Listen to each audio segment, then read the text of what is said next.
things back onto YouTube. So Okay, welcome to the January 13th, 2025 session of Tapper and HamSCI technical session.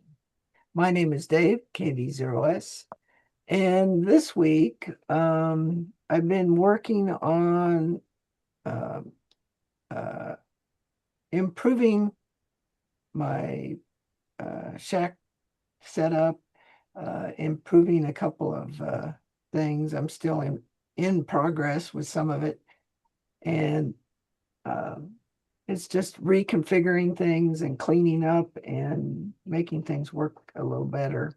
So, without breaking any of the ones that are working. So, anyway, so that's it for me.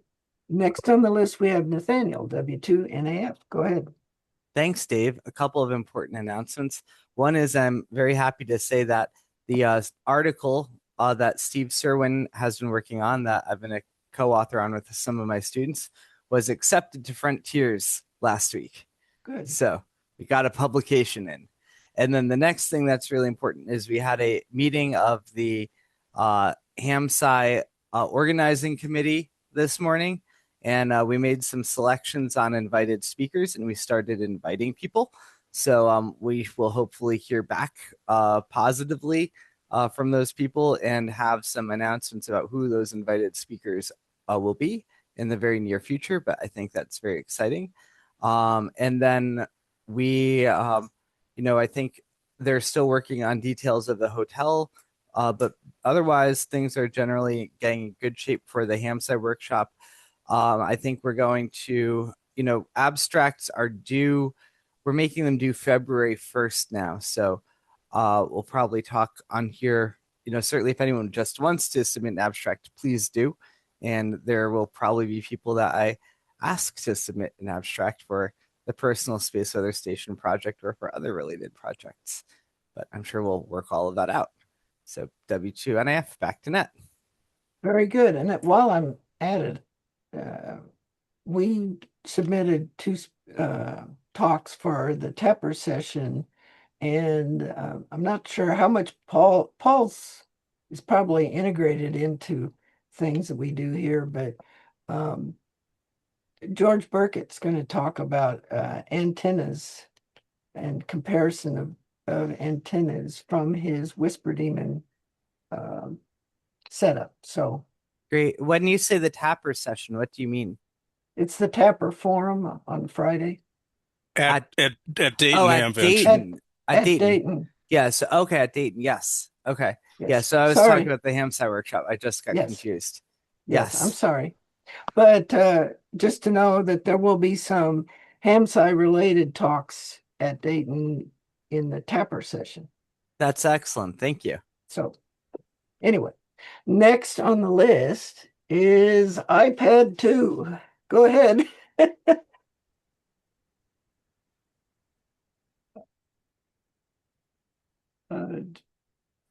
Is it John? Is that you? No. iPad 2. Yeah. He's he's next to Paul on mine. I think the iPad is a little he's shy. yet another older I guy th with a big beard, bigger yes. than mine even. iPad.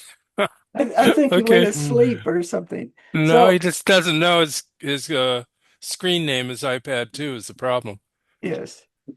Bob, isn't it? Oh, There you No. are. oh yes. Well, I don't know why it's iPad 2, but this is the second iPad I have, but I usually use my computer, but unfortunately it died. So W1XP is usually what I get Yes. respond to, Well, except hey you and hey dummy and things like that. But okay. Well, we had a vacation of sorts. We went up to Washington and visited my son and living in suburban Seattle, and then we went up to British Columbia and visited some good friends up there, worked on his antennas, and he's now receiving on 630 meters, and the transmitting antenna is yet to come. But um, and unfortunately, the trip to Alaska got canceled, which for personal reasons. But unfortunately, we would have been probably under the big aurora the other day had it come off. But so that was a disappointment. But otherwise, it was a great trip. But um, otherwise, the Whisper Demon is still clocking away. Um, I've got I need to get a few more things squared away with it. I've got a UPS, but in order to hook up the UPS, I got to turn it off. So I'm either waiting for Mother Nature to turn it off, or I guess I will shut it down and switch over.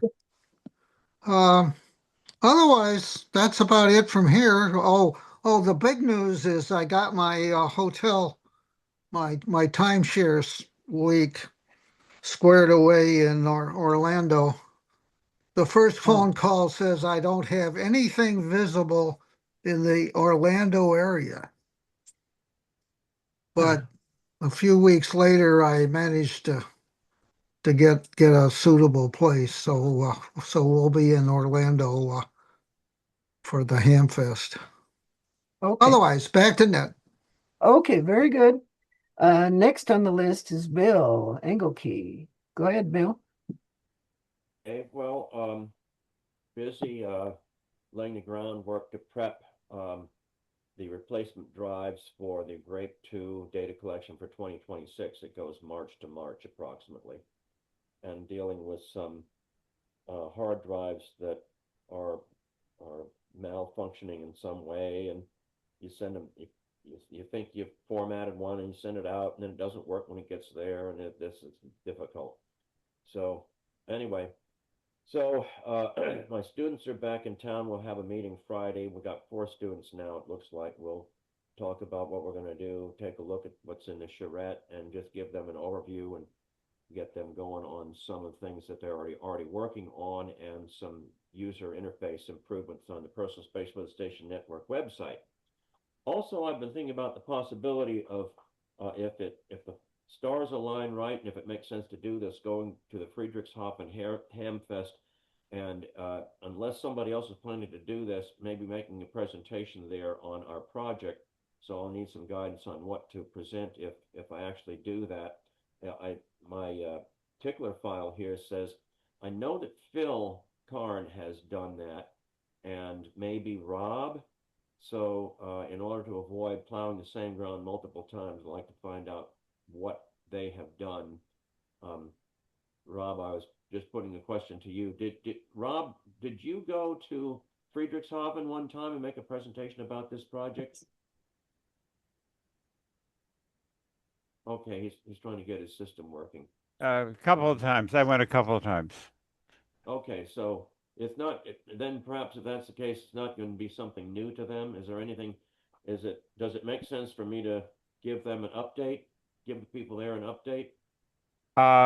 It's Michael Harjay, who runs the grape system down in Antarctica, is one of the co-organizers of that contest, of that presentation. So if you're planning to go, we could contact him. They have this Academy, SDR Academy, is a 1 day uh, event that's um, half a mile walk from the convention down the convention center. But uh, but anyway, it's a relevant group, and they're interested in it. Marco certainly is interested in supporting and interested in our activities. So Okay, so if he's in Antarctica, is he easy to contact or difficult? Oh no, he lives in Bremen. He's a retired engineering professor emeritus. Yes. He's in Bremen, so yeah, he's easy to reach. Yeah, I Okay, he okay. he's I don't think he's going down there. I should send him a note and see if he's going down for the summer uh, at the station. But I he didn't mention it, and I think Phil interacts with them more than I do at this point. Uh, Phil Karn. So it's a but it'd be a good opportunity. So, yeah, you're planning to go to the Oh, Friedrichshafen? I'm going to put it this way, if it makes sense to do so. I Okay. because last year we talked about doing this, and it seemed like we're not using all the travel funding that we have, and so Yeah. if if there's if it makes sense to go, if I'm going to do some good by doing it, I mean, I've been to Germany many times. I don't need to go just for a Yeah. vacation. Yeah. Yeah. Uh, Well, it would be, you can, it's certainly an appropriate venue. I mean, it's the second largest ham convention. It's a place to uh, try to recruit international contributors. Does Gwyn and the RSGB go? Um, he did go the first year, not the second year. Yeah, Um, I'm not sure. I'm not sure if but he'd be a candidate if you yeah. as an And alternative because he could give he could give a more deep presentation of what he's done for us at the he's doing for yeah. the HamSCI. But it might So, be all in addition to just Gwyn, like if people from the RSGB propagation society are there. yeah, I think Bill, so I think a way to look at it is in addition to just giving your talk, if you end up being able to talk to the RSGB has a propagation committee, propagation studies committee. If you're able to talk with them, one on one and discuss with them. And similarly, if you find propagation studies committees of the other national organizations, you might really be able to do some good by making personal connections that way. And Gwyn would probably be good entree, make making those connections for you, Bill. he's on the committee. Yeah, Yeah, exactly. so for that, and Michael is on the Deutsche, the German radio clubs Right. has a noise committee that they have a whole noise gathering uh, a network. So there's a lot going on. I don't know if it's again you'd have to try to see if I think Michael and Gwen are good resources for whether it'd be useful. got Yeah. some contact partners.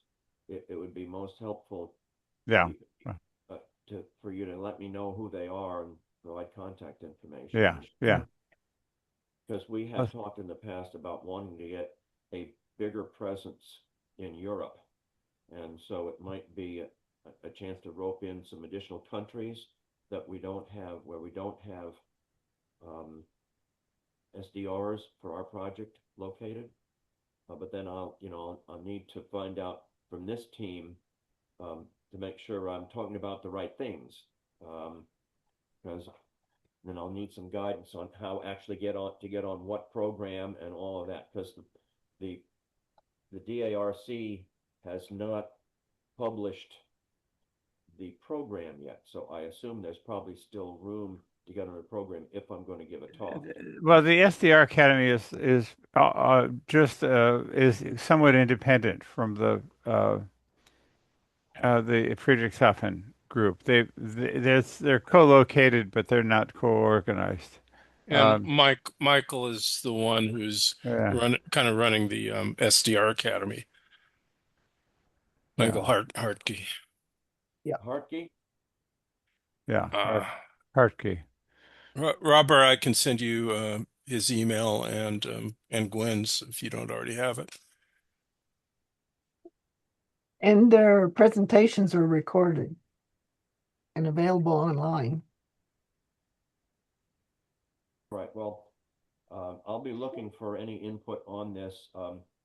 I'll talk with our PI on this end, Dr. Atkinson, and verify if there's any this, that, and the other regarding the funding on it. And so, anyway, that's what I had. Back to you. Okay. Next on the list is Paul Elliott. Oh, hi. So go ahead, Paul. Yeah, thank you. Well, I've been falling down kind of the time nuts black hole here. It's getting dangerous.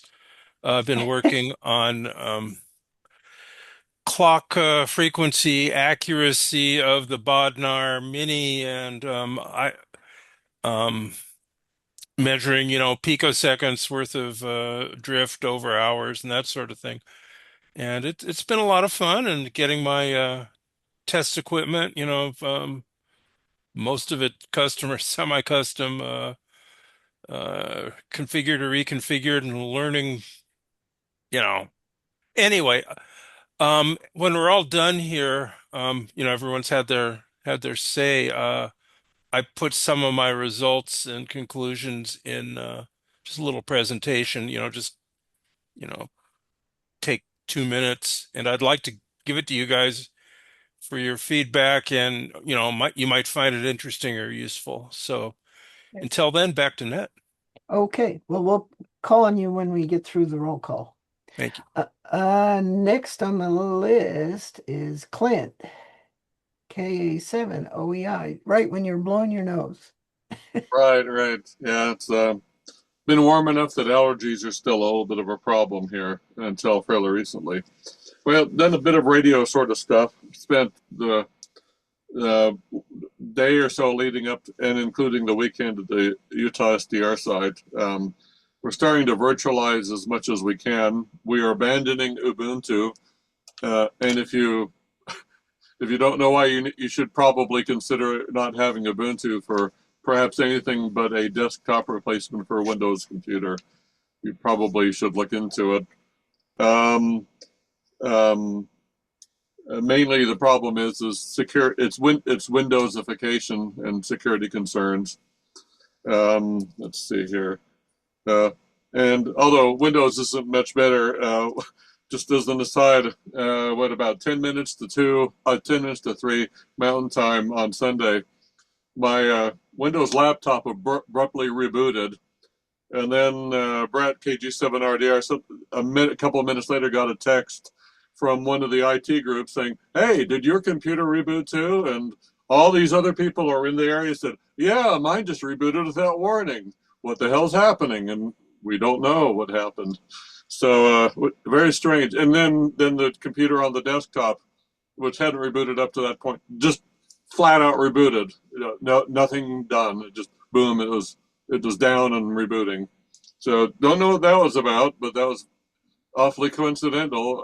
When was that exactly? Roughly 10 minutes to 3 p.m. Mountain Time. So, on Sunday. On Sunday.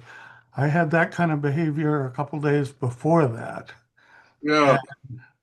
Yeah, I mean, Microsoft has supposedly pushed out updates that maybe either forced a reboot or didn't go properly that caused similar things. But anyway, I don't know. It's very strange. But anyway, one of the things we did while we were there, though, besides all that, was we moved to the 888 clock reference frequencies to 30 megahertz and reprogrammed the Bodnar. And at some point, we're probably going to build a synthesizer to take the 10 meg from our GPSDO to make it go to 30. And we had no problems at all. Just the reference equals 30M command was added to the listperdemon.conf on the 888 machine and reprogramming the Bodnar, and that was all that we needed to do. And then this coming week, I'll be headed down to Quartzsite for the Quartz Fest, and if you see me, it'll be from down there, probably by a sketchy Starlink connection, because when you get that many people in RVs in that much area, the few satellites that are overhead at one given time are very stressed for bandwidth. So we'll see how that goes. Anyway, don't have too much else, so I'll send it back to you. Okay, well, very good. Next on the list is Dave. That's Dave Witten. Go ahead. Oh, hello. I had some similar sounding behavior with my wife's computer, actually, Clint. So I think it was a day or two before that, but I can't remember exactly. It wasn't the there was a Windows update, but I was able to roll it back and everything else, and that still didn't help. And I got some I don't know, it's a long story, but I went and bought another laptop just because my wife is not a patient type person and had lectures to prepare. I otherwise have been doing some timing things. I've always had an interest in that, and I've been working with some of Michael's, well, trying to get various pieces and bits that I've got put together. And I'm very interested to hear what Paul has to say. Um, Not too much else. I'll probably be out of the loop for a week or two after this week. So we'll see about that. Over to y'all. Okay. Next on the list is, let's see, Dave Julian, WBY, WB9YIG. Go ahead. Good evening, folks. Not much going on over here. The great pole barn cleanup continues. And it's starting to get cold again, so it'll go slow. Back to that. Okay. And then we have David H, W60Q. Go ahead. Good evening, everyone. Just here hanging out to see what I can learn. Interested in what Paul's got to say and what he's been up to, because I've been kind of studying GPS DOs designs and stuff like that as well. Thanks. Okay. And then next on the list, we have Jonathan, KC3EEY. Go ahead, Jonathan. Hi, everybody. It's been a busy week, busy weekend. I've been getting the antenna pipe ready for the installation of the VLF active antenna at Nathaniel's house. I built it up at the university. What I had to do was I had to well, I actually simplified it. It was really simple. I made the antenna core with foam and copper tape. I put it inside the pipe. I put a rounded cap on the one end, a fitting on the other end, which gives me a threaded male fitting, and then that's where I put in the preamp, and then what goes in there is a flat threaded cap with a cable gland for the ground and the feed line to go through, and that twists on nicely. And I put RTV silicone on the both on the fitting and the cap on the other end. I didn't want to use PVC primer and PVC adhesive because I wanted to be able to get it apart if I had to do it. That's kind of how I'm doing the design. If it has to come apart, which it may, this way it makes it easy without having to cut the pipe. So I got that all ready. I did some cleanup in the room that I'm in and campus just to organize things, and we will be installing that this upcoming Friday. So I'm kind of excited for it. Shouldn't take too long. I'm still waiting on the printer that I need to test fit the end panels on the VLF interface box because I have them drawn up in KiCad, but I want to test fit them before I send them out. So just like I do with circuit boards, I print them out, cut them out, and I test fit them that way, and it seems to work pretty well. And I've also continued on assembling the version 2 of the GPS or the GNSS interface box to test the V2 design, which Paul gave me some time ago. I was kind of doing other stuff, but I had some time, so I wanted to just go through, finish it, assemble it, test it to make sure that everything works, and then I'll order 4 more GPS modules and build up the 4 other boards that I ordered or that were ordered from JLC PCB. And then lastly, Stefan, DK7FC in Germany, Heidelberg, Germany, has his website running. And you can listen to various VLF receivers, including mine and Nathaniel's. And also his own VLF receiver, he has the event detector running. So if you click on that on his website, DK7FC.info, if you click on it, you'll get thumbnails of natural radio events, mostly whistlers and some risers, and he organizes them by received power. So the strongest whistlers, he has a section of and it shows the strongest whistlers, and then the last 30 most recent events. And you could click on the button and you could actually listen to the event. It'll actually play for you in the web browser. So that's quite exciting. DK7FC.info.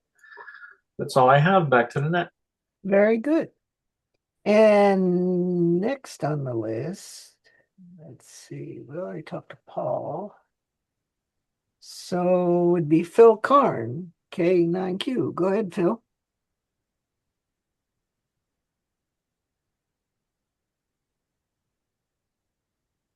Mike. Wrong button. Yeah, I've been working hard on the spectrum analyzer code and keeping weird hours, and now I had my hours turn around almost 180 degrees. And today I report for jury duty, and now I got to go back every day 9 a.m. for 3 weeks. This is going to be fun. Anyway, so I've been working heavily hard on the spectrum analyzer code. It's in pretty good shape now. I'm looking for people to try it out. I know if I keep going, I'll turn this thing into a lab instrument. I'm not sure I really need to do that, but hey, see what else. I'll probably think of something later. Back to net. Well, I've enjoyed watching your submits, and there's been quite a few. So yeah, I tend to believe in submitting often. Yes, they're like editor backups, and they're very interesting to read about. So thank you. Sure. Next on the list is Scott, N5TNL. Go ahead, Scott. Hey, we're probably going to have tree service bring out a bucket truck to do some oak tree trimming next week. So I'm just wondering for advice, would it be a good idea to grab like maybe some eye bolts and cord and have them mount some stuff up high that I can use later for temporary antenna rigs? Yes. I've got about a week to put it together. So if there's anything from Amazon or Home Depot, I'd love to hear advice. Oh, well, make being sure ready you get for those stainless steel pulleys. Either tree climbers or bucket trucks are really helpful. And then I've got some rough data from both WWV2 and Northern Utah that I can share during general discussion if and only if there's interest. That'll be up to net control. And if anyone is up for a math quiz, I'll post some PLL phase drift numbers from WWV that may or may not indicate an off-frequency Bodnar. So I've got phase accumulated versus time, and I'm kind of curious if everybody can do the math and come up with the same number. So that's it for me. Back to that. Okay. And then next on the list is, where is Tom? Tom N5EG. Go ahead, Tom. Okay, good evening, Dave, everyone in the group. Been working on the FPGA for the quad receiver. I'm having difficulty with the VHDL portion. It's a mixed Verilog VHDL design, and the VHDL doesn't compile. Not that it won't compile, it's just doesn't compile, doesn't give a compile error, and doesn't produce a linked output. So it's in the list to be compiled. It's in the right order to be compiled, but nothing happens. And the only error message is the linker says, hey, the compiled code's not there. I can't link against it, but I have no idea why it's not compiling. Mostly it's being a newbie in VHDL and the tool. So hopefully with time, we'll get that figured out. Back to the group. Maybe Franco can give you a hint. Yeah, if he's run VHDL, he might be a help there. That's a good suggestion. Okay. So I think I've called on everybody except Rob. Anybody else? Well, let's let Rob have his say. Yeah, Go ahead, Rob. I don't. Can you hear me? Yes. Okay. Well, let's see. Well, what I have three triple eight sitting behind me, out of their cases. That's been my most relevant work for this group. One of them is the one from K3LR. It came back and initially didn't fail like it did at K. It wouldn't appear on the USB bus at K3LR. The it comes. It did finally, after 12 hours of operation, start to fail for me. Um, but so I took it and two other units I have here, took them out of their cases, and just set them on top of the cases with a little weight so that the thermal pads would dissipate. And since then, none of them have failed. So it appears that there's with the temperature thermometer, I can measure 70 C or more, 75 C on the linear regulators on all of these failing and non-failing units. So um, this suggests that that we have once again found that this design is marginal thermally, and the really the only way to correct it appears to be to open the case up and blow some air on it. The thermal pads alone are not enough to seem to guarantee long-term stability. So I really hope that we get our own design. This thing is, I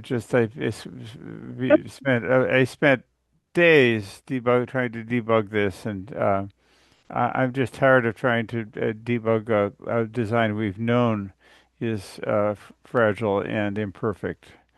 So I hope we get our own soon. Anyway, that's the most relevant thing. We're getting a new device out to K3LR, and I'm working on a bunch of Whisper Demon software upgrades that nobody should have to worry about. So that's it. Back to net for now. Thank you. I did have one question. It escapes me now. I would want to talk to Phil in the general discussion. I have a question. Okay. And so that we're through the list, so we're open for general discussion, and Paul had something he wanted to show. So go ahead, Paul. Okay, I'm not muted. Let's see. I've got screen share. And okay, why'd you guys all disappear? Okay, can you see that it says time sync Yes. using Bodnar Mini. Okay. Um, so this chart here is one that Scott Newell produced. It's like 20 days of measuring the local WWV top of minute time pulse using a prototype time sync box and an ARX 888. The ARX 888's being given its 27 megahertz from the Bodnar Mini GPSDO. Now, there are a couple things in this chart. I don't understand all of them. Those jumps. Scott tried to explain it to me. It's software reset for one reason or another. Um, and uh, the thing that really okay, it's software. Figure that out and fix it. Not going to be a problem long term. But why is the time? This is time of arrival. WWV has a transmit delay for its top of minute pulse, anywhere from like 3 to 60 microseconds. And okay, that's fine. Even though it's local, there's no ionospheric propagation going on here. It's near field. I mean, a couple 100 feet between the transmit and receive antenna. Anyway, it's inconsequential. But why is there that slope? And we went back and forth trying to, reason what would cause that. And finally, it just became pretty obvious that the Bodnar 27 megahertz clock was not exactly 27 megahertz. I mean, that explains it.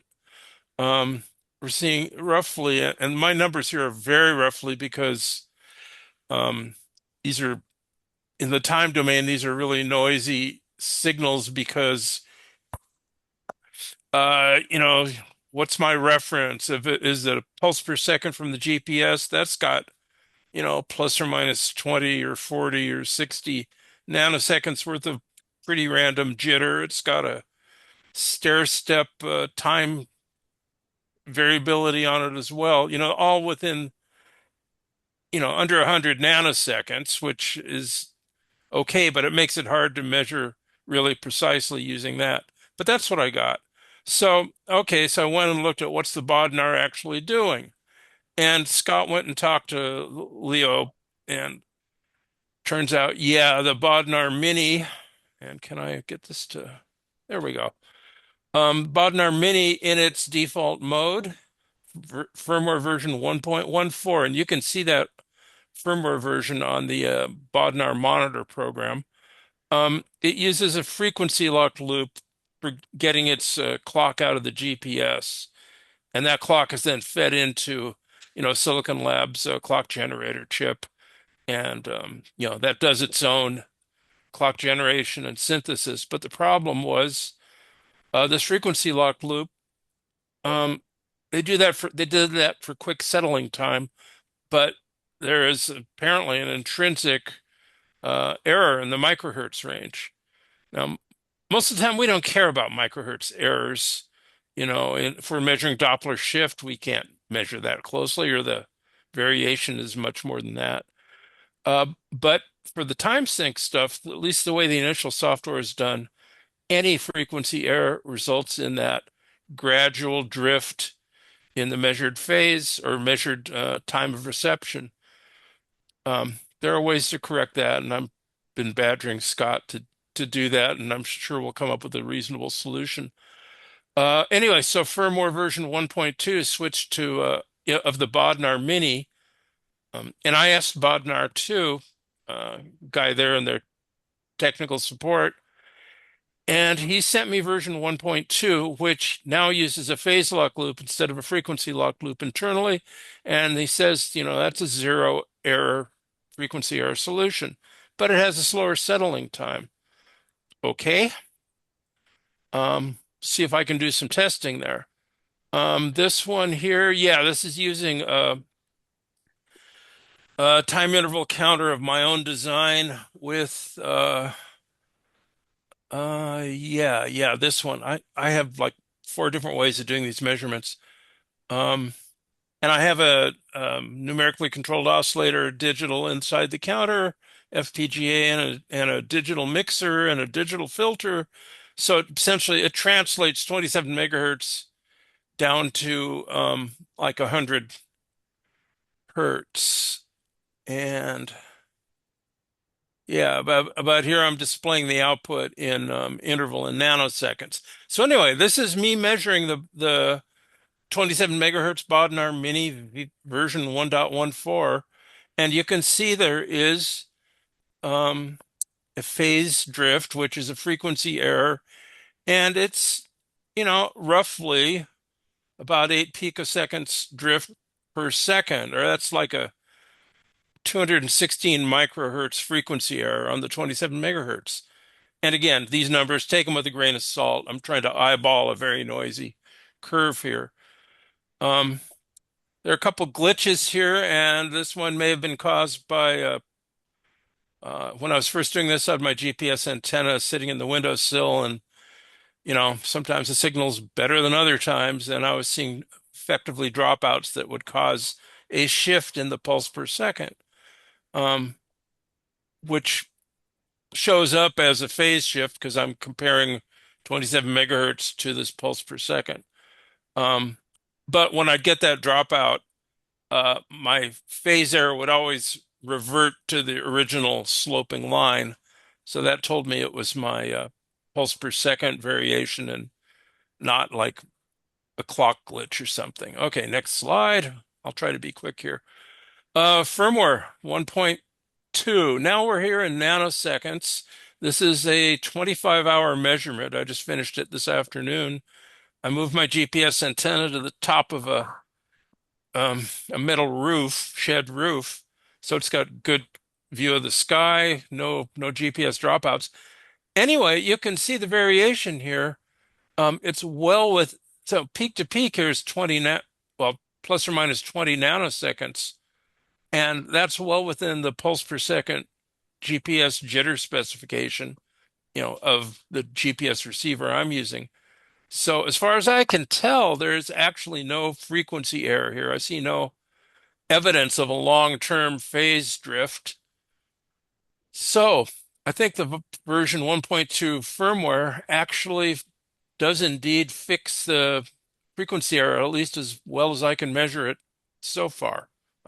I'll be doing more measurements. But what about the setup? What about the lock time, the acquisition or PLL lock? Here in this chart, I did some work with, I let the thing stabilize, then I disconnected the antenna, GPS antenna, and I wanted to see what it did in holdover. Here you can see, now I haven't done this measurement with the older firmware. I will do that when I get back to Friday Harbor, where I've got an unmodified Bodnar Mini available. Well, I have one here too, but it's attached to a transmitter. I don't want to screw that up. But you can see the frequency at the start of the chart. I disconnect the antenna, the frequency drops down about 25 hertz in holdover. That's not great. As long as we know it's there, we can, work around it, I suppose, or at least understand it. And then I connect the antenna, and you see in this case, it takes about 10 minutes before it actually achieves PLL lock. Here at the right-hand end, that's when it finally hits lock. It gets on this line here. This says 100. That's because of the way I'm measuring it. That's essentially offset from 27 megahertz. It's continuously powered this whole time? Yeah, continuously powered. All I've done here is disconnect the antenna and then reconnect it. As I see, it has an OCXO. It has to stay warm. The OCXO that's what's my frequency counter, time interval counter, is using an OCXO as its reference clock. So if it's going to be fairly clean in terms of noise. Frequency, it's not exactly 10 megahertz, so there will be a measured frequency offset. And there may be a long-term drift with that, but over this measurement interval, which is, half an hour maybe, the OCXO isn't drifting. This is Bodnar Does it have a drift. rating is it rated to do holdover? I'd have to look at the specs. I don't know what the rating You'd is. think an And I'm not OCXO would be saying the better than Bodnar that, has but I'm not saying the Bodnar has a problem or it doesn't meet whatever specs it has. It probably, and for our needs, it works fine. But I just wanted to understand Just what make it sure was you have a doing. good GPS antenna, that's all. Yeah, yeah, absolutely. That's the solution for going, if you don't want to go into holdover, make sure you get a good GPS signal. So, I mean, And if you really want holdover, you got rubidium, stuff like that. So, yeah, and I've yeah. got a couple rubidium Efratron, poles in my garage somewhere. I got to find them and make sure see if they work. So, I'm going down the rat hole here, the black hole of a time nut. But well, so Paul, I just wanted to point out the LBE 1420, which is the newer one that a lot of us are using now. That apparently uses the phase lock loop mode of the GPS clock, so it should have the better frequency accuracy. I've got one of those. I've got a 1421, the dual output up in Friday Harbor. And when I get up there, I'm going to measure that sucker and see if it behaves the same as the modified Mini. And so I think so Paul, that's, your first graph was an RX 888 apparent measurement drift. How does that compare to the measurement drift of the GPS DO? uh, I'm going to assume that the pulse per second of a GPS, well, this is the GPS DO that's causing this. Okay, we're going to assume here that WWV top of minute pulse is accurate. There will be a time offset from top of minute, Yeah, a dozen right. microseconds or so. But I'm going to assume that long term, at least, it's going to be pulse per second. No error there. Okay. The Uh, the 888 has a synthesizer in it, SI 5351, yes, and it has finite digital resolution. true. But we've looked at the numbers that are used. Yeah, it's finite, but there Mhm. are the 27 megahertz goes into it, and the internal phase lock loop multiplier and then the output divider in that are integers, and they result in exactly, what is it, 130.6 or something like that. That is the frequency that everything is designed around. So there's no clock generator frequency error in the 888. If you give it 27 megahertz, you're going to get exactly, you know, I'm not talking about jitter, phase Yeah. jitter or anything, but long term, issues of wander and frequency exactitude. The 888 is not going to be the problem. Okay. Have you measured that that's true? Uh, I have, well, no, I haven't, but I've seen the divider values that are used, Mhm. and I've spent untold hours looking at and measuring the SI 5351. There is no long-term phase drift or frequency error of this magnitude. Here in this chart that I'm showing, that's microseconds over 20 days. That Mhm. each major division there is 10 microseconds.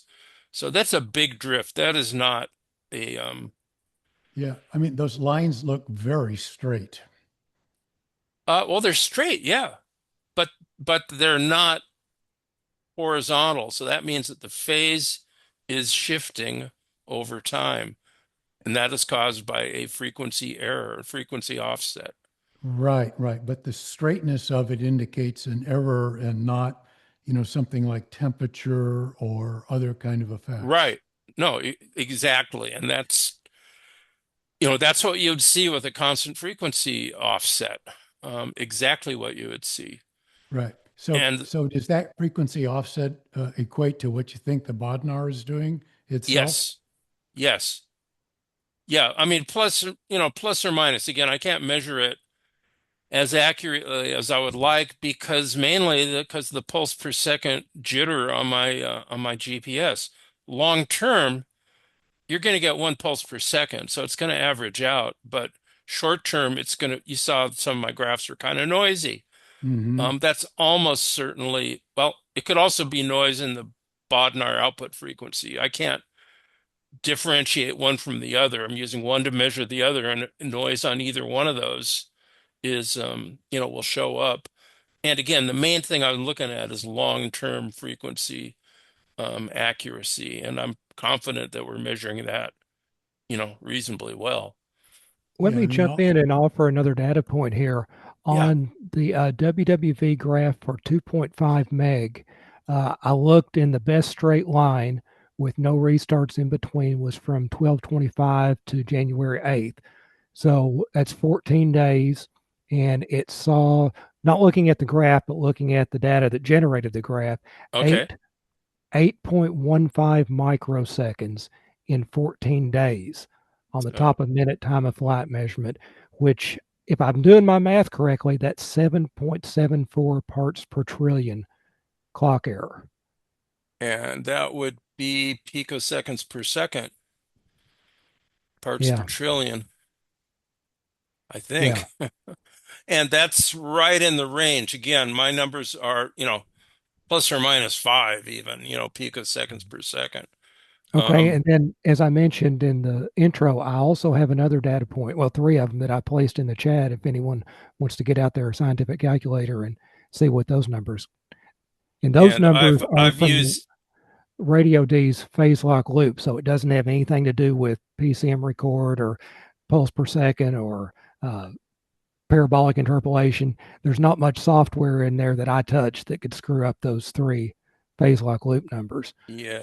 Are those the same ones that you shared with me via email earlier, Scott? These are more recent. I Okay. redid that phase lock loop recently. It's more stable now. This is older than that. Yeah, okay. I mean, it should want a strong signal should work fine. I improved the weak signal Yeah. performance. And the Okay, it's great numbers then. and the numbers that Scott gave me, similar to what he posted here, the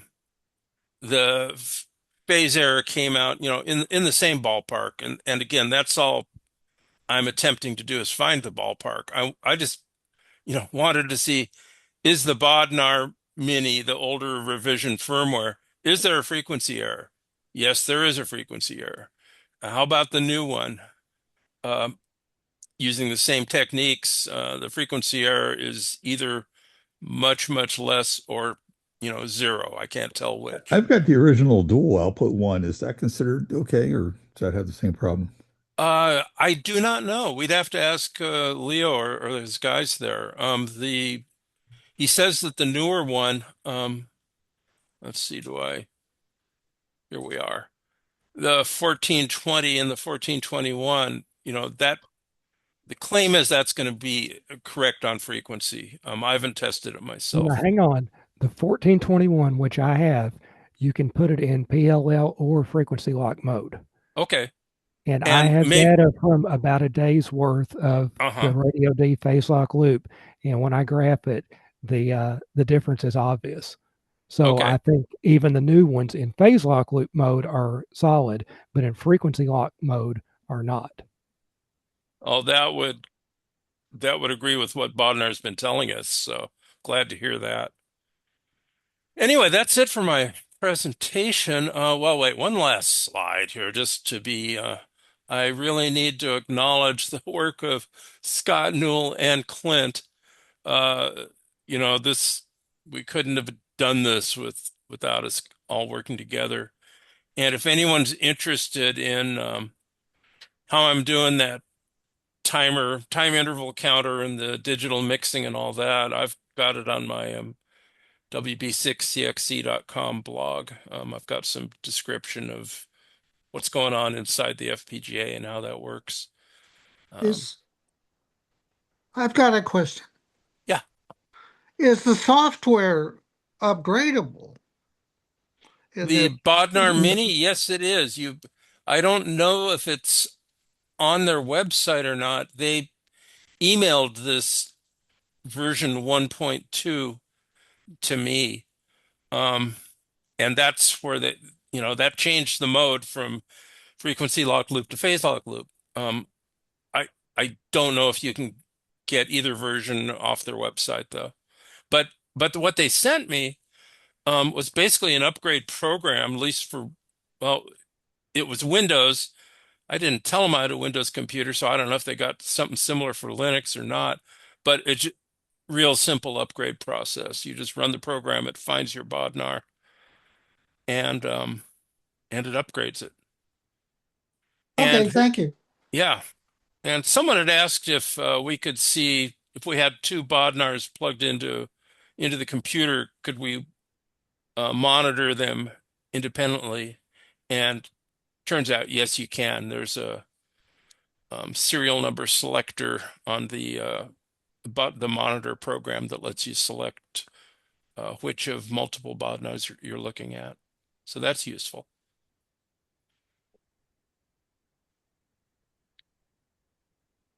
So that's kind of my thing. I just wanted to put some stuff together on paper here. So, well, as a presentation, just to kind of collect my thoughts, and I hope it's at least interesting to somebody. This whole time of flight stuff is really interesting to me. So it was a really fun thing to look into, and I'm not done yet. Back to Ned, I guess. Well, I'm done moderating, so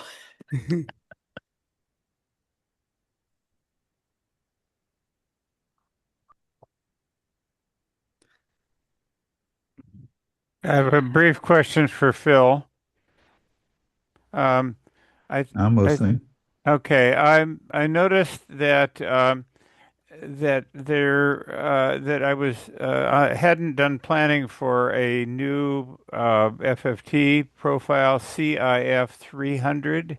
Is that something that you utilize in your new spectrum code? Well, I mean, there's a whole bunch of, depending on what parameters are asked for. I mean, there could be any number of these things that I need to generate. But if they're that small, they're not going to be that important. I know it's not important, but I've forgotten how Whisper Daemon goes through and checks each time you start it. It goes and checks, runs the WF command with a list of all of the profiles, the plans that are used by all of the spectrum zoom levels and the lens and so on. So they're all pre-checked each time you start it, and if they're missing, then they're filled in, and the Whisper Daemon updates the wisdom file. So I just want to be sure. I've forgotten now. Someplace you print out the ones that are missing. Oh, you do it in Radio D, I think. Yeah. Yeah, Is that Radio D will log them. okay? If something, that's right. That's I was forgetting where I found the ones that were Yeah, I missing. used to have this cumbersome thing in the syslog, where it would give you the command to run, but I came up with a much better way. It appends them to a log. It's in VeriLive KNIQ radio called FFT.log. And Okay, then you can just run a command on that whenever you want to with a command of my own to generate the wisdom, and it's much more convenient. yeah. Okay. Well, I wasn't seeing your messages anymore in Radio D, and I just saw your chat dialogue about that new FFT .log file. So this was new to me. Yeah. Okay. So I just wanted to confirm that. So I'm doing it right, and I know where to look to see if there's ones that are missing. Yeah, and again, it doesn't matter if you clean out that list or not, because if you run them again, it'll just zip right through them. It won't recalculate. Yeah. I'm just running through that test at a site. I But I cleaned it. mean, everybody knows. I mean, it's only the big forward FFT and the convolver that matters. The other ones are gravy. Yeah, I know. It's nice if you have them. It's nice to have them all in place. Some of the bigger ones for spectral displays might be nice if you're going to use them a lot to have those. Yeah, But I've cut the spectrum process takes a lot less time than it used to, depending on parameters, but it's much yes, more efficient and it gives better results. yes. I was just zooming in on a spectrum display, and I noticed that when I zoom all the way in now, It does seem there's a 1 second update. Is that what I'd Well, I expect? mean, the narrowest you can get is a 1 hertz bin size. Yeah. And I'd like to go further, except it's an integer table. Yeah. Well, if you went far enough, you could have it seems like you could have a real-time display of the carrier drift, the Doppler shift. Well, I mean, how many hertz are we talking about? Yeah. Well, it's a we're talking about 100 millihertz, Well, it's the can, wrong, can, I think it's the wrong tool for that. yeah. Yeah. Anyway, okay, that There are was some interesting artifacts that show up at that scale that I've been working on. yeah. Um, when I redid this spectrum code, by default, I was only doing one FFT at a time, which gives you a very high variance on noise estimate. So what you see is a very noisy noise floor. I mean, the signals are correct, but the noise bounces around a lot. And Yeah. the only way to get around that is by averaging a bunch of FFTs, which I now do, and give it there's a parameter you can set to how many FFTs get consecutively averaged in each shot. And the cost actually is not that great for most of the range settings, but you get an interesting artifact when you get down to like 1 second. If you're going to average 10 of these things, they take 1 second each, and you're asking for an update of your 100 milliseconds. Well, obviously they're not going to be independent. And you get some interesting bouncing artifacts because of the way the sampling windows interact with the data as it's rolling down the ring buffer. I'm not sure there's an actual fix for that. I just, went off into it last night to try to understand it, to make sure I Well, wasn't doing anything actually wrong. well, So now you have your choice of sampling windows. You can, you know, you go, I'm almost ready to turn this thing to a lab grade spectrum analyzer. I'm trying to fight that temptation, but it's actually already almost there. yeah. Well, this is that is I mean, you not can choose a sampling window. You can choose, averaging your resolution bandwidth, averaging time, which is like the video bandwidth. Um, uh-huh. I really want to have some of these knobs brought out on KNIQ Web, so they can be seen and easily Okay. Well, you and Wayne are yeah. in constant dialogue about that, and I think this is his. Uh, I'm not sharing with you I think what you're seeing. Oh, I see. I'm sharing the wrong window. Excuse me. This is a Oh, different that's window. the help screen from Yeah, whatever. that's not. I was looking to see what version. That's his current version, I did and a fork just so I could do some playing, but I'm going to try to stay as close to his as possible. There's already too many forks. yeah. Well, yeah. Well, I'm really grateful for you checking in Scott's code. It dramatically simplifies my I'd code. like to make Gets it rid of even a bunch simpler if of possible. yeah. I'd forgotten that you'd done included that WD record in your I forgot it was in there project. too because I Yeah. wasn't maintaining it. Yeah, well, now that it's in there, I had a real clue there for updating Scott's code. I Yeah. don't. It's pretty. It's been very stable. I haven't needed to change his. Apart from the changes I think you made recently, that's what stimulated all of this testing and dialogue.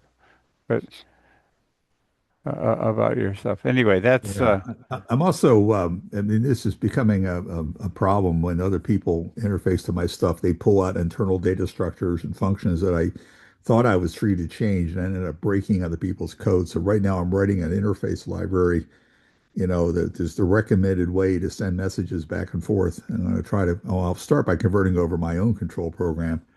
And I'm going to try to get KNIQ Web to use it as well so that when I make a change into an internal data structure, it won't break it every yeah. time. Yeah. Well, I've you include me into several system control Ds. I'm trying to stop modifying the config files, the service files, and put it into the They're, service.d subdirectory so that they're yeah, I uh, think they're, what are yeah, they called? yeah, I don't No, drop-ins. Drop-ins is the term. Yeah. yeah, yeah. Anyway, that's uh, you absolutely need to have the CPU affinity adjusted and conf Yeah, for that needs to be, that's an ad hoc per system thing. I don't want to do that in the yeah stuff I'm going yeah to distribute. yeah. It's not appropriate for you to do it because it's Uh, yeah, but Whisper Demon needs to do it, and especially when there are multiple triple eights attached. I have that test bench I discussed of machines of triple eights behind me. I have two of them plugged into one B-Link, but it's an older B-Link that has only the eight megabytes of level three cache. So it will not run three instances. It will run. You can run two instances if you keep the two radio Ds onto separate hyperthread pairs. Then you yeah. can run two triple E's. But there seems to be a threshold that roughly you need roughly 4 megabytes of level three cache per triple eight to run at 129 megasamples. So, and I guess I should change. So you're suggesting 128 megasamples is a good I use 126. 126. Okay. It gives me a little margin if your cause of some of these problems is margin and clock rate. And they're nice integer divisors in both sides of Did you both put? the synthesis the up converter and the down no, divider in Okay. the Well, SI 351. okay. Well, it affects nobody else, right, to change that? Is that something you put in your template service file now, or is that your In my own, I mean, yeah, I think yeah, I publish I don't know how up to date it is, a copy yeah, of my own yeah, yeah. configuration files. The well, I will again, I think I'll start having Whisper Demon set that to 126 megasamples if that's what you're finding is Yeah. uh here's now I have the the screen. Here's your update rate. It's it looks like at this zoom level, right? With if I zoom in farther, it seems to here's the spectrum display characteristics seem to well, that's not so different. Well, it will That's it. change, sure. Because I Yeah. mean, I don't know what averaging number you're using. That's not shown yet here. I have to tweak that myself. Okay. Well, I Uh, don't. I this is my Coincidentally, I'm also watching WWV on 10 megahertz right now. I can show you what I see and the yeah. effects of this Okay. averaging. Yeah. I think it'd be interesting. Yeah. I think it's for Wayne and you. I don't fiddle with those uh Well, but settings. I'm going to show you the effects because Yeah. particularly the grass will change. Yeah. Yeah. Let me find it here. Here we go. This is my antenna currently. Now, I am zoomed all the way in 1 hertz per bin. And I also have averaging. It's not shown on this screen, but I have averaging set to 10. So it's actually averaging over 10 seconds, which is why things are smeared out. Even Yeah. though it's asking for more frequent updates, I won't let it update more than once per second every time a fresh FFT is done. But you see how flat the noise floor is, or how Yeah. level it is. Okay, and the very little grass there. If I Yeah. change the average, I'm going to go back to 1 frame. We'll see what happens. Oops, do it again. Increase the command queue here. There we go. Yeah. Now it's just doing one standalone FFT. You see the difference. Yeah. The variance in the noise is much higher because there's no averaging that's taking Yeah. place. Going to a bigger FFT doesn't help because you have the same number of degrees of freedom. The only way to get that down is to average multiple frames. It will not affect the signals. It's only the level of the noise that this affects. But of course, if you have weak signals down in there, you may not know that they're there Yeah. unless you start averaging out the noise. Okay. Um, so if you go farther out, of course, things get a little easier, a little Yeah. faster. But Yeah. again, that is averaging with 1 frame, and here is averaging with there's 10 frames. Okay, and here's averaging with 100 frames. You see the difference. Yeah. You know, Wow. I mean, there's little glitches because it's changing sizes of buffers and so forth, and they have to fill up. You Yeah. start to see all sorts of interesting little artifacts. but you change the window right now. That's a Kaiser window. Let me go here, rectangular. This is what you were getting out of KNIQ radio before I did all this new stuff. If I zoom in, you'll see the difference. Let me go to a much faster. Wait a minute, why am I doing that? I didn't want to do that. Let's see. Let me turn off averaging completely to 1. There we go. All right. Um, Actually, let me pick an AM broadcast station because that'll be a better demonstration of what I'm trying to show here. Scale this. Okay. KOGO San Diego. It's the strongest signal I see now. And if I zoom in, okay, that is with, let's see, what type of window am I using now? That is a rectangular window. So you see this cone around it's because of the side lobes. If I change the window, you'll see an immediate change in what it looks like. I'll go to the other extreme, Blackman Harris, which is a very aggressive window. You see the difference. Wow. You Yeah. push the side lobes way, way down, but at the expense of fattening the main spike around where the Yeah. carrier is. Glenn Elmore noticed the change and didn't know why. I explained to him it was because I was changing sampling windows. So these are all available depending on what it is you want to look at. There's no one window that is optimum for every possible situation. So I'm having fun with these. I think we should have Wayne needs to put the frequency differences, and they're hard to.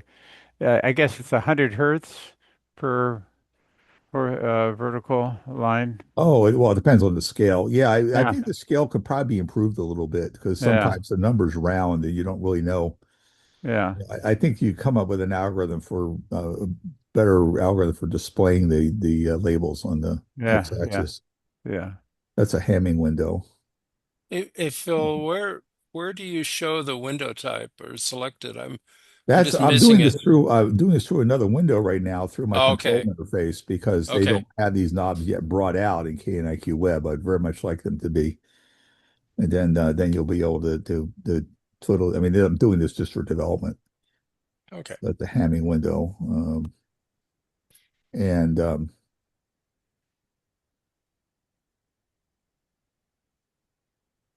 yeah, all sorts of interesting artifacts.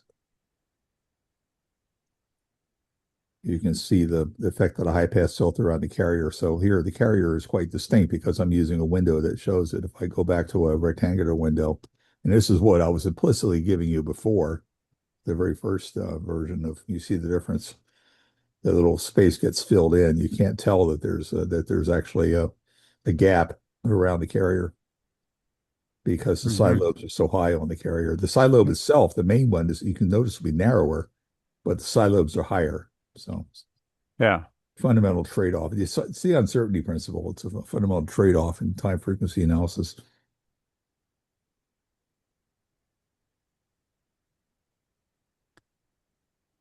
So this is the Well, one I've been looking at most. I don't really look at my QESDR that much anymore. uh, Now that I have pretty graphics too. Guys yeah. give me pretty graphics. Well, I'm sure Wayne will Oh, accommodate. yeah.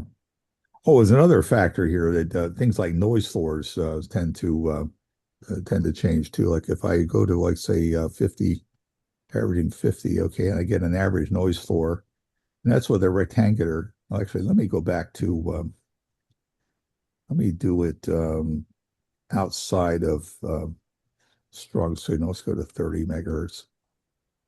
There's anything there right now. And now the scale.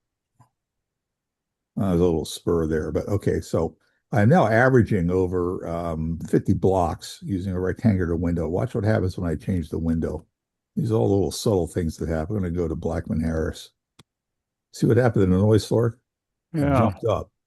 That's normal. It's because the window, each bin is wider and has a wider noise bandwidth. And you have to correct for that. However, the signal strengths were the same. They do not change. So the coherent gain is the same, but the noise bandwidth goes up. So when you're making measurements like this, you really have to know what it is you're looking at, what it is you're measuring. Um, Excellent, Phil. That's it's great. a Hamming window. Yeah. So yeah, I run the risk here of going down a rat hole and worrying about tenths of a dB accuracy and so forth, but I'm almost there actually. Well, I've done a new version of the Spectrum data interface. I'm not going to turn off the old one. It's just like the new option. So I'm not going to break backward compatibility. But right now, each of these updates takes about 5 full Ethernet packets because I'm sending it very wastefully as 32-bit floats, which is absurd for something that really only needs, a couple hundred bits of a couple hundred levels of resolution. So I've done a new version that sends out each bin as a logarithmically encoded integer. So that'll cut the bandwidth between KNIQ web and KNIQ radio down by significantly. It'll still be more than one packet, but it won't be five. It'll be two, uh-huh. 1.5. I noticed that I when we went through our debug cycle over the weekend that we had to go to the B2 dash B2, which I guess um, spectrum resolution, which bumped me up to well, I see you're running it. You must be doing 32-bit floats. I mean, you've got 500 kilobits there of spectrum data. Probably. Yep. Yep. Yeah, Still. I mean, Wish Demon, I set it for B1, that's it's 8-bit per sample. And that gets us down to, 140 kilobits, Well, I which mean, V1 is the float version, 32-bit float. V2 is the uh, one I just added. I mean, are you using that now? Because I don't it, actually have a version of KNIQ Web yet that uses it. I'm doing whatever Wayne tells me to do, which was Okay. I dash gotta B is a boy one. Boy one is the dash B Okay, one is I gotta merge my make sure I can merge myself with them. Notice that this is my R triple A. Notice what the frequency is, and I'm looking. It's 27 megahertz, and there's no line yeah there. yeah. There This is actually your is. I'm notching it out. It's yeah that effective. You can't even tell it's there because it's right in the center of the bin and it's coherent. yeah So it does not show up at all. Anything else, even if it's very, very stable, if it's not right in the center of the bin, the method I'm using will not notch it out. uh-huh. But I found a bunch of spurs, sample rate clock rated spurs in the 888. It was this one. There was like 1/4 the sample rate, 3/8 the sample rate. And I put those into a table that just notches them out of the FFT bins and just makes them go away. uh So it's still there. It's, just suppressed. Well, I don't think I've seen the notch work as well as on any of my sites as it's doing for you, but Well, it should notch out 27 megahertz. Is it not doing that? I haven't really looked, to be honest. I've been working on other things. So it's Okay. let's see. I'll do this at it's notched out. Yeah, it's gone. Okay. Yeah, I put it in the R AAA driver several Yeah, months ago. yeah. It's I hadn't really looked for it, but it's not there. You're working. Hey, I gotta go, but I did have a question for Rob. The thermal issues, the temperature on the regulators that you're Uh, seeing, is it time to consider cutting the sample clock rate in half again? Yeah, that I was gonna put these back in. One of the cases I have, Tom Yarish, KJ6MKI. You were looking at his spectrum. One of his, he cut a hole for a fan that's a hole about a 1 inch diameter hole right above the A to D. So I was going to put the K3LR PCB into that case, cover it up, and then quickly open it up and see what the temperatures were, and see if and this is with these were properly built. They do have the right thermal, pad, and they were properly assembled and everything as far as I could tell when I took them apart. So um, You don't know for a fact that this is a thermally caused problem, though, right? Or is that I, a I pretty good assumption now? well, I mean, I think it's a pretty good assumption because when I measure the temperatures of the linear regulators now, with them sitting out on, in free air with the thermal pad, with it pressed down on the thermal pad, you will see. I mean, this is. Let's see if I move this. Will it reach that far? Here's one. Triple A. Oh, it's too dark, I guess. Oh, there you are. Okay. I just put in the case here. Here's the K3LR, triple eight. And on top of it, I've just put some weight to make sure there was, something to put it in. I put a, t similar test over Yeah. here. Okay. Okay. So I have all three of them. And then I've got this, I can take this little thermal gun and measure the temperatures and I can see, the gun can see the devices now and with them out when they were slid inside I would measure at an oblique angle and I'd get temperatures on the regulators of 70 to 80 C. Um, on the bodies of the regulators. And the heat sinks on the A to D were at 70 C. Um, so with these now, if I measure them right now, you will see yeah, I'm measuring about 50 C on the regulators. So just having free air convection seems to reduce the case temperatures by 20 C. So Yeah, but is the high temperature causing a failure, though? I well, mean, did, there's no other change, so I haven't had any okay. failure since I take them out. But we struggled. There are intermittents at Glenn's. One of the experiments Scott and I have been doing on Glenn's machine. He has his GN3 receiver was restarting we were getting the radio D was reporting the no data for 5 seconds. It would restart. It would run for anywhere from 10 minutes to an hour, um, and then it would restart and successfully restart. But we've been trying to isolate, is that problem associated with the 888? Is it associated with the USB cable or the B-Link? Is the port of the B-Link? And it was, we moved things around, put them back in the original configuration, and they've no restarts at all. So these are very difficult intermittent problems to chase down and we're trying to make one change at a time. But I'm making several changes here to move the printed circuit boards out of the cases. But I don't know how to, to make tests that are make other ways to test for these intermittent problems. I'm afraid to There, ever touch mine. It's worked perfectly since I put it in servers like 2 years ago, and I haven't touched it, and it just works. I think there's some marginal design and I'm components also here. running at 126 megahertz. I don't know if that I affects it. I run well I think that's a good question. I have thought it doesn't make much difference, but maybe it does. That's an experiment I'll be doing here in the next few days to move Yeah. these to. I mean, if the design's on the hairy edge, then identical conditions, some are gonna work well and some are gonna be intermittent, Oh, and Sure. it's how, Yeah. how about a different time of manufacture? We don't one of these three triple eights has a purple PCB, the others are black.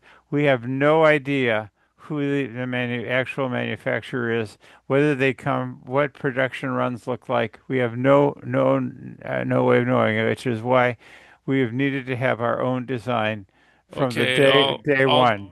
I'll get back to work next week on this. I For mean, new receiver. I hope I it know works that. well enough to be useful. Well, we've got you and Scott working on, on time, which is also really, fundamentally it's more interesting It's to more type. interesting. That's Interesting. the problem. I understand. I myself have the same, bias toward the interesting Yeah. problems. Uh, Also, if Tom, are you still there? Did you? I don't see I Tom think, now. Okay. yeah. I was just wondering, his Verilog VHDL thing. I was wondering if the VHDL was a, you know, already existing chunk of code that he needed to integrate or what. But otherwise, why mix the languages? But Yeah. just curious. Yeah. I've never done any VHDL work. I've seen it, but I've done a fair amount of Verilog. Oh well. Okay. Okay, I'm gonna bail. Thanks, I, everybody. Okay. I'm gonna Okay. go too. Thank you very much. Okay. I know it's a little quiet, but trying to I keep. think I had an email from Emma she didn't seem to have gotten the message to mail a new 888 to K3LR, but No, I'm she did get that message. She was oh, trying. She had two questions. I think she needs to try and figure out exactly what address K3LR wants it mailed to. And the other I thing, didn't see that email. I have Phil's email at uh so but and I don't know where to mail to him. I have his email address, but she should be talking directly to him about. right, so she should talk directly to him. But then the other question is, do you want us to send you, or is it Clint, the broken RX triple eights? I think it's fair since I inflicted this group, the 888 on this group. I think that they should come to me first, and Clint has other things on his plate. So Okay, uh, so I think that was the other question Emma had. I'm sending her my mailing address. It's a Okay, great. Yeah. yeah. So So we have some modified ones in stock. We'll be able to send one over to we'll yeah. send one to K3LR. We will also send one down to Jim Conroy at APL, and then we'll Okay. have them send you the broken ones. Yeah. Well, I have the broken K3LR, but the one from uh, Jim UCLA. Conroy. Yeah. Okay. I don't From haven't. APL. He had a question for me or something, but are we sure his it's broken? What is it? Was he the one who said he couldn't see any signals, but he could talk to it? Yes, and he said that he came to that conclusion by doing a remote session with you. And so I think it he would be before he mails it to me. I think we should set up a rack section and I should okay. log on to it because it's so easy to misconfigure. And Okay. Do you want me to uh, email him back? I emailed him and he didn't respond. Maybe Okay. it didn't make it Eh. through the filters or something. But Yeah, no, well, he emailed me. He told me that he already worked with you remotely. not on his. I've no. This is Shivom. Yeah, I haven't. I don't think so. I don't. Yeah, here's the email I got from him, which was dated yesterday. He says, "Hey Nathan," and you're copied on this. Are you copied on this? I don't think so. No, you're not copied on this. He says, hey Nathaniel. Yes, unfortunately, the problem was discovered from the remote session with Rob. I was having a different issue and he requested I give him remote access. He fixed the initial problem, but then told me the ARC 888 wasn't connected to slash detecting an antenna. After testing the antenna separately and seeing full functionality alongside checking with any obvious connections, I do think it's an issue with the RX 888. And thank you for being so responsive. So he said that he has worked with you already. Maybe I had some sedation today for a colonoscopy, so maybe I have a temporary amnesia, but I don't remember those at all. I don't think Yeah. I remember sending an email to him saying let's set up a rack section, but I wasn't involved. Maybe there's so many. I have a half a dozen to a dozen remote sessions open. So at Yeah. any one time, so I could easily have been dealing with it, but I don't recall. What's it? Does he say what his rack number is in there? I need it if I had his. I can ask. And I will CC you Yeah, on this. yeah. Please see me on Um, this because I don't. This would be I'm one gonna of your numbers. It would be yeah. a 200 range rack number. Right. So I'm gonna just say so Robinette. Uh, hi, Shivam. I was just talking to Uh, Rob tonight. He wanted to double check one thing. Something. I'll say something. just say Would you please remind us of your system's rack number? Rob is now CC'd. Thank you, Nathaniel. it. Okay, so there. I have now gotten back on that. Okay, okay. And I have to. Uh, Google Mail and Safari are now in a fight where Safari will sometimes refresh a Gmail page and it's all white. It gets into this mode. It's kind of amazing. Uh, there. Okay, I see your email now. Let me just look for Shivam. I don't. I just. Yeah. This is the last communication I had with him was I sent him something on the 31st. Maybe Michael worked with him. Maybe it was Michael who was working with him. Possibly. He wasn't with us this evening. So, No. okay. Well, if we should, I just wanted to, it's very likely it was Michael who was helping him, not me. I could see how he, uh, where is this site? What is this? This is Johns Hopkins Applied Physics Lab. Oh, okay. Yeah. Well, that's a serious site. Oh yeah, this is very serious. Yeah, this is yeah. Well, that's good. Okay. Well, we want to help him get him on air, um, and contributing. Great. Okay. Well, you should go to bed. All And right. I Thank you. Thank you, Rob. and Thank you, everyone. I'm been somewhat bleary because his after effects of my anesthesia. So it's Yes. Thank you, everyone. Have a great night. okay. Good Good night, evening. everybody. Good Right. night. Right. Right. So